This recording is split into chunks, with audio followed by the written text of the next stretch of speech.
Hidden in the shadowy realms of the earth, we may uncover worlds of mystery, worlds where the unknown and human intrigue come together. Number 10. Hidden within the stretch of the Tinara Desert of Niger, there lies an embedded petroglyph etched into the sandstone canvas. The Debus giraffes were made to mimic the actual size of the mammals and are believed to be the world's largest animal petroglyph. They allude to a bygone era connecting to the history of the Sahara region. It's believed that the rock art was completed around 7,000 years ago during the New Stone Age on the western side of the Air Mountains, 70 miles north of Agadez. It was during this period that the area was transformed into a savanna that teemed with wildlife. These monumental carvings serve as a witness to a very different landscape. The glyph features two giraffes, one of which commands attention, towering at just over 18 feet tall. Both creations distinctively showcase each feature of a giraffe, from its spots to the horns and even its eyelashes. This ancient depiction was made using methods of smoothing, engraving, and scraping. Adding to the mystery and intrigue of the Debus giraffes are the lines that swirl from their mouths. These lines culminate into a human figure, which has been interpreted as a symbol of communication, perhaps even a mystical connection between the people that lived there and the wildlife. Or they reveal an attempt to domesticate these creatures. These two animals don't stand alone here either, and are accompanied by another 828 images, 704 of which portray animals like cattle, lions, antelope, gazelle, and more. Only 61 of the 828 are human figures. We know what the Debus giraffes are, where they can be found, and how they were made. So what exactly is the mystery here, aside from the connection of human figures? Well, despite their cultural and historical significance and the amount of research that has gone into the petroglyphs, the identity of their artists remain unknown. These markings are attributed to the reminiscence of shepherds or herders that lived in the area 6,000 to 8,000 years ago. This era coincides with the African humid period, but no one knows just which society these ancient artists belong to. It's often the case in rock art that the artists responsible for them become lost to time. We have almost no archaeological evidence to allude to certain populations in particular occupied sites. However, a 2001 discovery called Gobero may offer insight into the life that occupied the area during the time that the Debus carvings were made. Gobero also resides in a portion of the Tinara Desert, southeast of the Air Mountains. Here, archaeologists discovered one of the earliest recorded cemeteries. The findings here alluded to a society that was tall in stature, approaching a height of 2 meters. Some of the burials held jewelry, some of which had been made from the tusks of hippo. This cultural group had an economy based on fishing, which included the Nile perch, catfish, and soft-shell turtles. They also hunted bovids, hippos, and small carnivores. It was also found that the harsh arid interval began 6,200 to 5,200 years ago, which forced the inhabitants to relocate. While it cannot be certain if the society that occupied the Gobero area is the one responsible for the petroglyphs, their eventual existence does cover a picture of the environment, social aspects, and material cultures of that time when the carvings were made. In 1999, a molding process took place. The first case was made of aluminum, which now stands at the Agadez airport. The Debus giraffes are now being subjected to deterioration due to trampling and graffiti. It's since been declared one of the top 100 most endangered sites. The area is still subject to ongoing research as historians and archaeologists attempt to unravel the mystery of the significance of the human figures, as well as the identity of the creators. Number 9. The Kensington Runestone is a stone slab measuring 76 centimeters tall, 41 wide, and 15 thick, that was found in the 19th century in Minnesota. It's become the most controversial find in history. Only 2 facts about the slab have gone uncontested. The first is that it was founded by a Swedish immigrant, Olof Oman, who came to Douglas County in 1879. While clearing some land on his farm in Kensington, he discovered the symbol-filled stone. The second undisputed fact is that the markings were Scandinavian runes. The widely accepted translations of the runes read as follows: We are 8 Goths and 22 Norwegians on an exploration journey from Vinland through the west. We'd camped by a lake with 2 skerries on a day's journey north from this stone. They then go on to detail that they discovered 10 of their men stained with vital fluids when they returned home. It was dated as the year 1362. If the inscription here is to be believed, then this places the Norse seafarers on the North American continent a whole 130 years before Columbus arrived at the West Indies. If the inscription's true, it brings about a story that has otherwise been unknown. This would mean that the writers had to make a 2,500-mile journey to Kensington, all the way from Newfoundland. It's for these reasons that the Kensington stone has remained a subject of debate and mystery. The story that the slab told grabbed the imaginations of enthusiasts around the world. Debates over its authenticity began almost immediately when it was brought to the attention of the public. Experts on both sides of authentic versus hoax presented their findings and arguments through newspapers and books. Academics also examined everything about the slab regarding geology, weathering, lettering on the runestone, and even the detailed background of the man who found it. But controversy over the find still persists today. Arguing for the side of real is that there's some exceptional evidence that points to the fact that the Vikings had made their way to North America. An old Viking settlement was discovered at the Newfoundland site of Lanceau Meadows. The settlements date back to 1000 AD, but could they have headed another 2,500 miles east to Kensington? Experts on this side say that it's very likely. Possible Viking campsites held some tools that appear to be Norse-made, and they've been found along a 750-mile stretch between Saskatchewan, Canada and Minnesota. Supporting the theory that it isn't a hoax is the fact that there's a severe lack of proof indicating that the piece was forged. The finder, Olaf, was reported to be uneducated and is believed to not have the geological skills to carve each symbol so accurately and so intricately. Olaf also never asked for money. He never tried to sell the slab, nor did he attempt to court fame. There's no proof that anyone else would have produced it otherwise. We then get to the side that is against the authenticity of the Kensington runes. It starts with the state in which the stone was found, which is in absolutely excellent condition. It has supposedly been lying face down in the damp earth for over 500 or so years, but it shows very little evidence of weathering. A geologist, Harold Edwards, claimed in 2016 that the inscription is as sharp as the day it was carved. Doubt has been cast on the finder himself. Many have questioned the man's sincerity. They point to the fact that the Norse-American runestone just happened to be discovered by a Swedish-American man. They also found that Olaf has a book of runes. While many believe that the mystery of the stone has been solved, stating that it's not a Viking stone, this remains an unsatisfactory answer. If it is a hoax, then who made it, and for what reason? Number 8. Just like the ancient mysterious megaliths, the unexplained versions of Stonehenge, and the circular sophisticated spheres found sporadically, the dotted nurages, domas de Hanas also litter the Earth's expanse in the vicinity of Sardinia. Numerous strange archaeological finds have been dubbed fairy houses. They're said to be tombs that were dug into the rock over 5,000 years ago, built by the people who lived there between 3400 and 2700 BC using stone picks. Around 3,500 of them have been found scattered around Sardinia. These finds are little known and don't draw quite as much attention as the Colosseum or the Leaning Tower of Pisa, but they do hold intrigue among historians and archaeologists who remain baffled by their existence. These stone creations look like ancient housing constructs for ancient civilizations, but the small size makes them seem less likely to cater to humans, hence the legends of the fairies. These small constructs were also built and decorated to mimic the houses of people. Adding to the mystery of these supposed prehistoric tombs are the tunnels that connect them through an underground network. The designs in the tunnel system resemble spirals and bullhorns, which are a symbol of rebirth.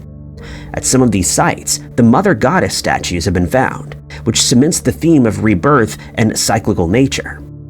It's thought that the construct of the House of Fairies is to signify the afterlife. Many visitors to these sites have often attempted to climb into the tiny holes but found it much too difficult. While it's widely accepted that the houses are actually dug-out tombs, there is still mystery surrounding them. some of the many houses around Sardinia take on less of a tomb-like appearance. A few have entrances situated on the very bottom of deformed rocks, an entranceway that's partially embedded in the grass. There are legends of fairies or witches that coexisted with the people of Sardinia during the ancient times, but that's only lore and tales. One question surrounding the existence of these houses is why they were built upon or in close vicinity to magnetic fields. Some modern-day Sardinia residents will instruct visitors to lie near one of these houses for at least 10 minutes. This usually brings the visitors a sense of regeneration and relaxation. It's as though a mystical energy surrounds the House of Fairies. One visitor to the area of Mamoida claimed to have felt a spectral atmosphere. It's noted that Sardinia is a place of ancient worship for many civilizations. The area is littered with many aspects of worship and symbols linked to the cult of the Mother Goddess. Sardinia remains a place rooted in myth, legend, lore, and intriguing mystery. Number 7. Tucked away in the Takaichi district of Japan is a village called Asuka. It's an ancient land that holds much historical interest. Its origins are believed to date back to the Old Mound period.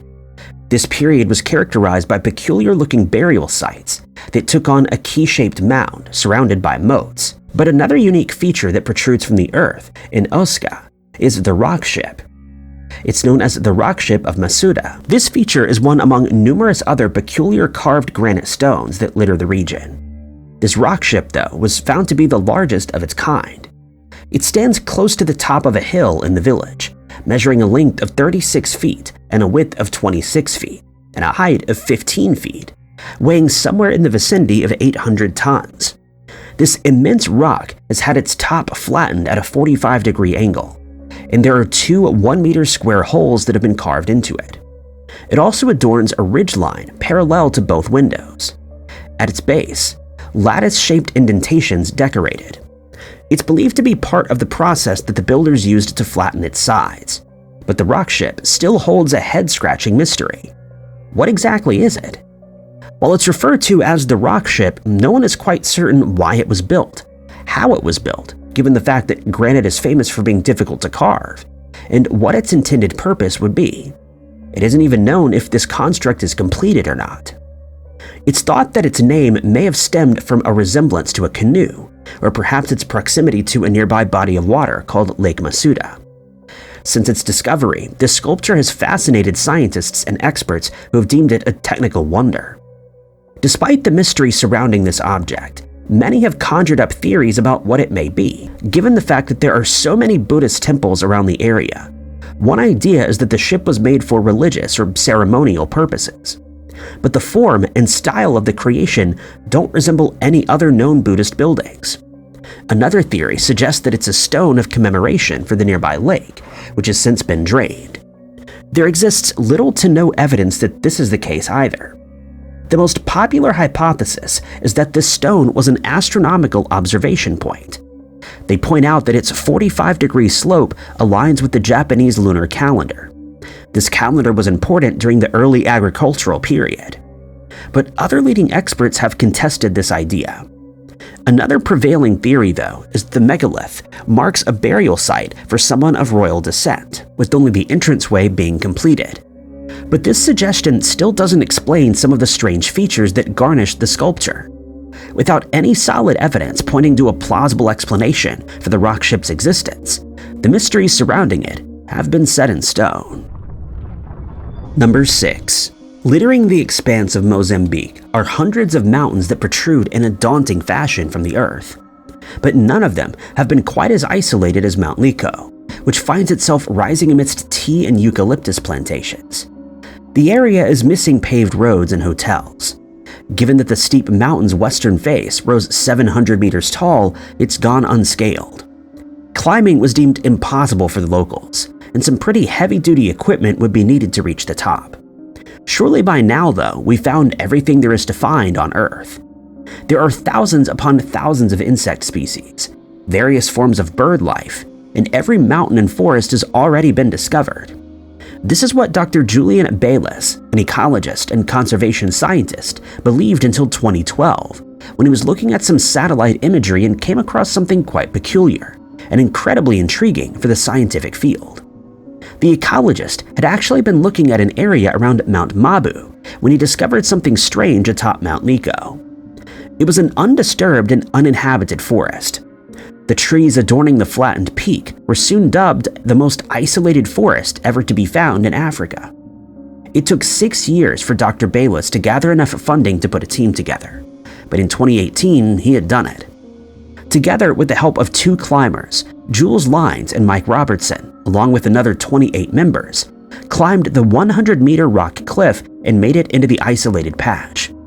The team of experts did not expect to find what they did upon trudging through the untouched area.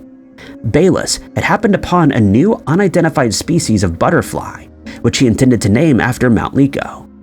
They also discovered an unknown species of amphibian, a freshwater crab, and many other never-before-seen mammals and reptiles, including a type of dwarf chameleon. After being disturbed by vibrations in the ground, the scientists discovered a snake-like creature known as a Sicilian, found to be 24 centimeters long.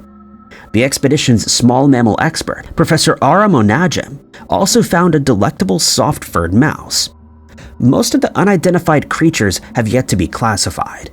Mysteriously, they also discovered a species of frog, which prefers to reside in drier regions. Questions abound about how it got up there and why.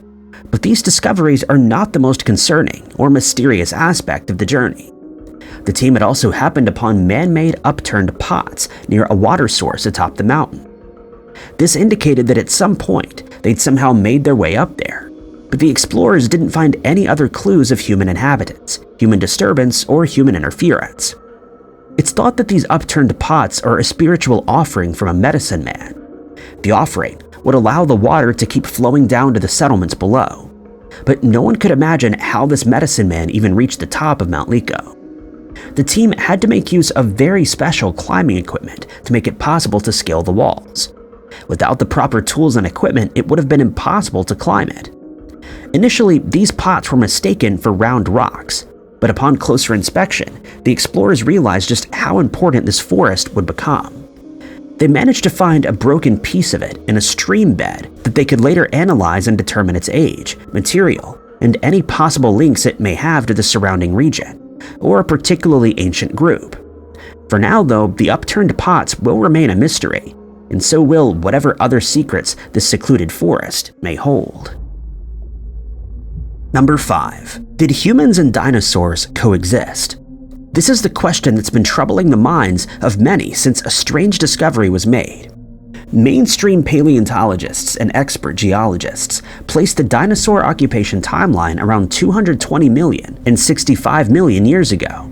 This was the time of the Mesozoic era, but humans didn't appear on Earth until 200,000 years ago in the Middle Stone Age, according to science.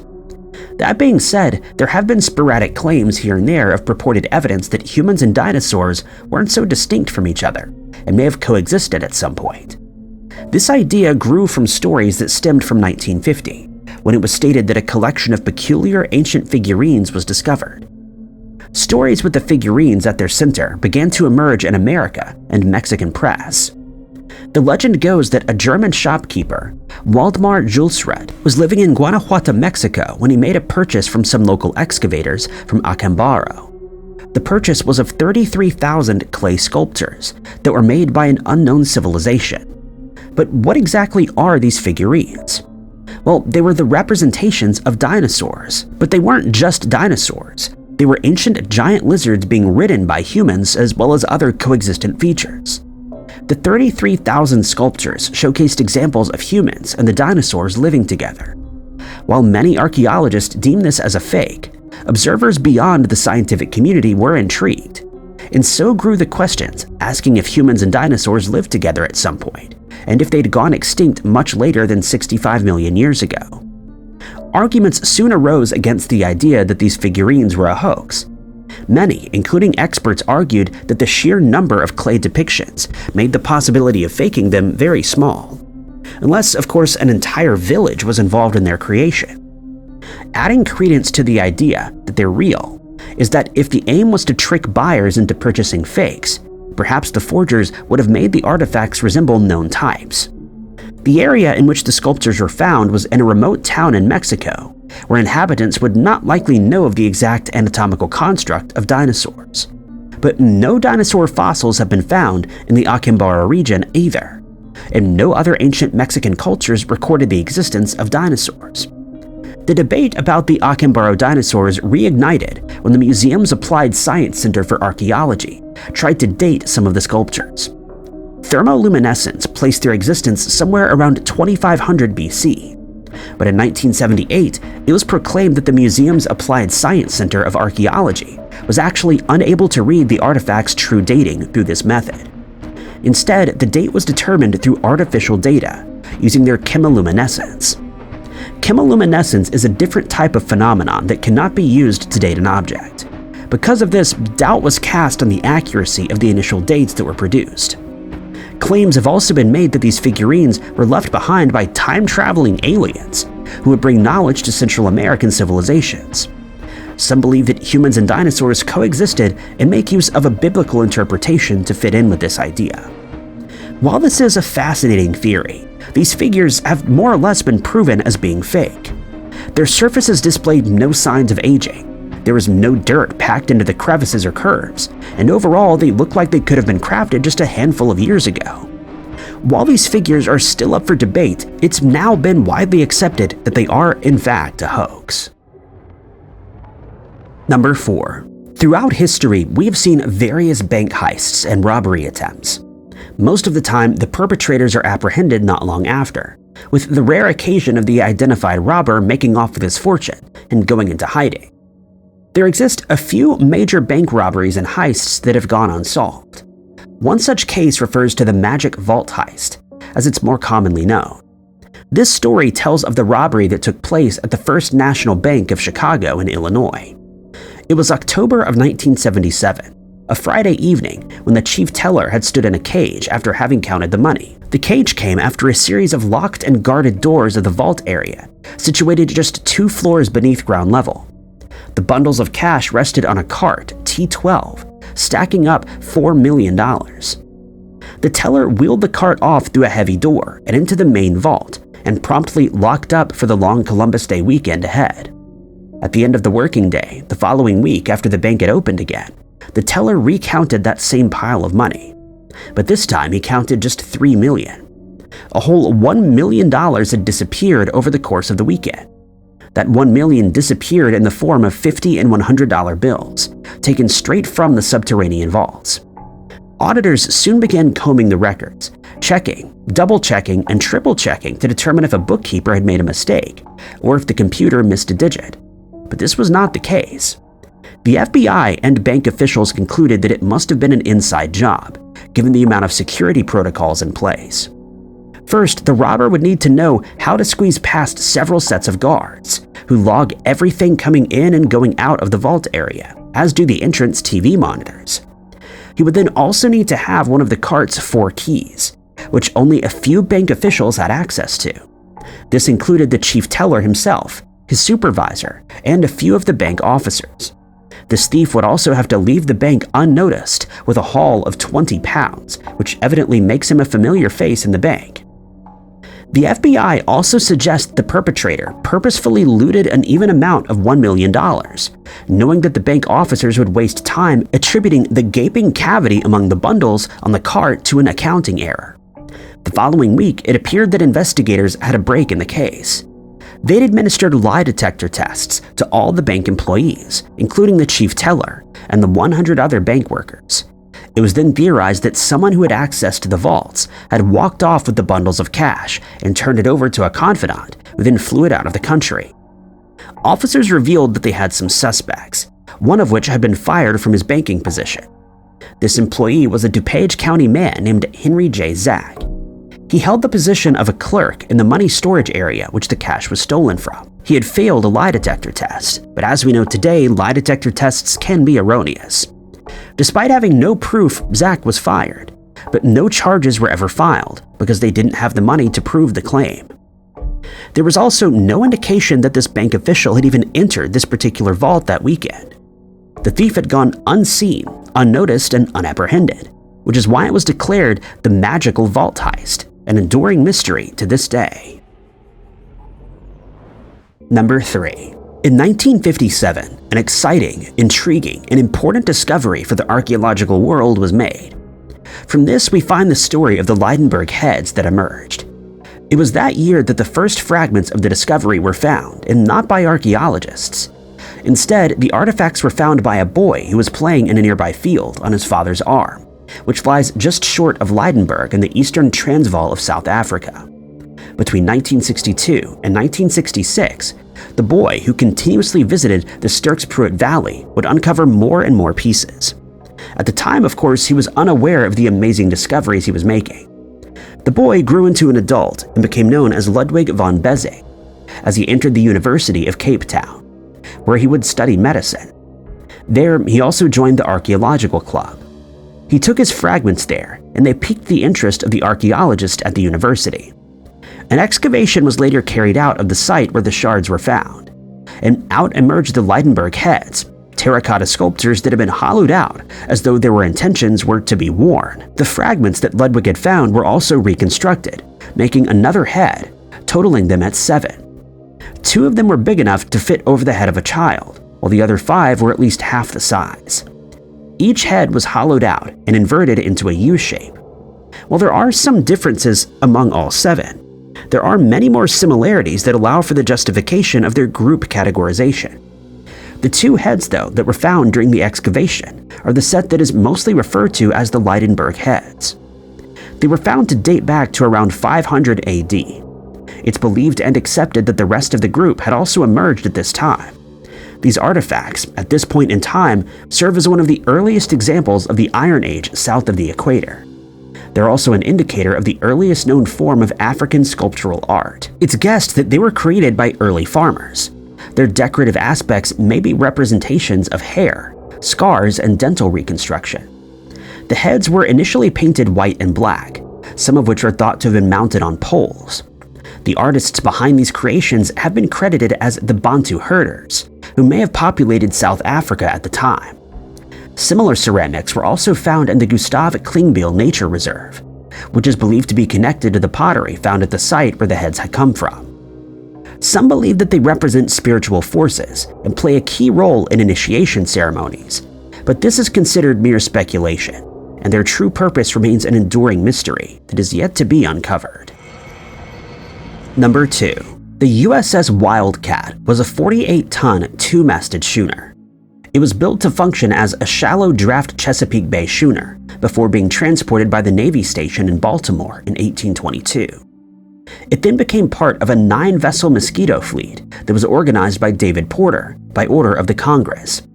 It was established in the United States Naval Fleet as well as the West Indies Squadron. It was here that the vessel became repurposed to tackle the increase in piracy. This increase came in the 1820s, following the Napoleonic Wars. This period saw a surge in rebellion from Spain's American colonies. The vessel made its way to the Caribbean, where it would subdue the occurrence of raids carried out on merchant ships, and was armed with 3 weapons and a crew of 31. Piracy became a persistent issue, so Wildcat was deployed to bring order and protect the United States' interest in the Gulf of Mexico and the Caribbean.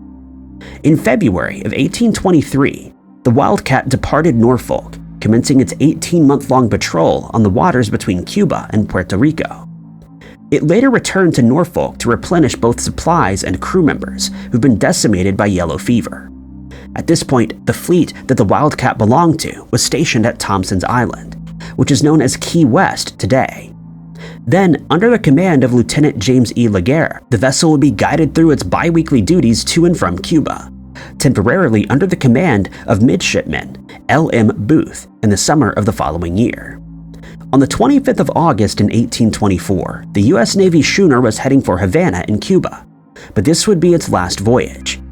On this journey, the Wildcat was subjected to strong winds and steered into violent gales, where it would become lost. It failed to make port, and on the 24th of November of that year, an article revealed that there was no doubt that the ship was lost. It was guessed that the vessel ran ashore close to Carrisford Reef.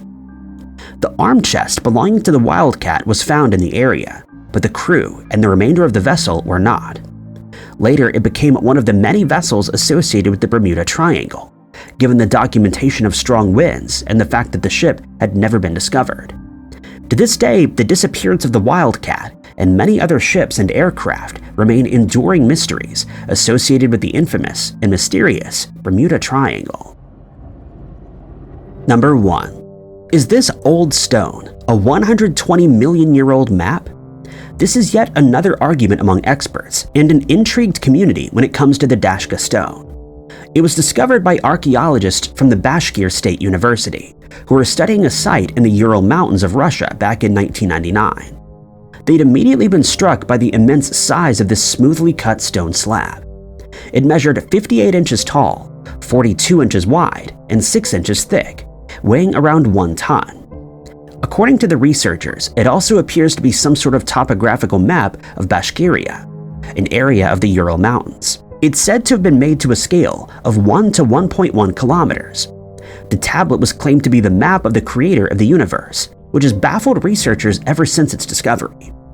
Russian experts place its origins at 120 million years ago, due to ancient shells that they found buried within. This controversial object is said not just to depict the environs of the mountain area, but also civil engineering projects, such as 7,457 mile-long channels, dams, and hieroglyphic notations whose origins are unknown. The perspective and sheer accuracy of this purported map may suggest that it was created from an aerial observation point.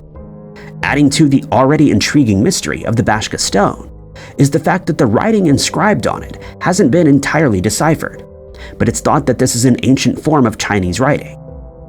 Adding even further mystery is the fact that this stone was not a natural formation. Instead, it was artificially made using 3 layers. The first is a 7-inch thick layer of cement or ceramic based on dolomite. The second layer is only 1 inch thick and made of diopside glass that's been enriched with silicon.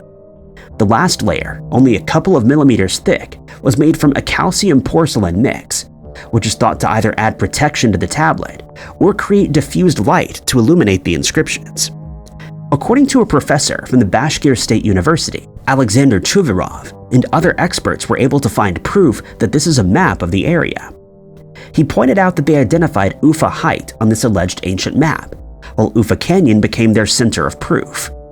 The displacement of the canyon occurred due to tectonic slabs moving from the east. A group of Chinese and Russian specialists from various fields of practice, such as geology, chemistry, mathematics, physics, cartography, and ancient Chinese language, managed to figure out that the slab contains rivers, including the Belia, Sutolka, and Ufimka. They also pointed to how the Urshak River runs over the former canyon, as it does on the purported map. The stone points to a Ural society, according to historians, which they believe was more advanced than suspected. This controversial slab has had many aspects of its existence disputed, from what it depicts to the estimated year it originated. While it is mostly disputed that this is in fact the creator's map, this still doesn't answer the question of how it was created from this particular point of observation. The Dashka stone defies all conventional historical understanding, captivating the minds of many. It's remained an enduring mystery ever since its discovery, and we're no closer to figuring out how it was made or why. Thank you guys so much for watching. If you liked this video, be sure to hit that like button. Also, don't forget to subscribe and click that notification bell to keep up to date with all of our future uploads. But my name is Ty Knotts, and I'll catch you guys in the next video.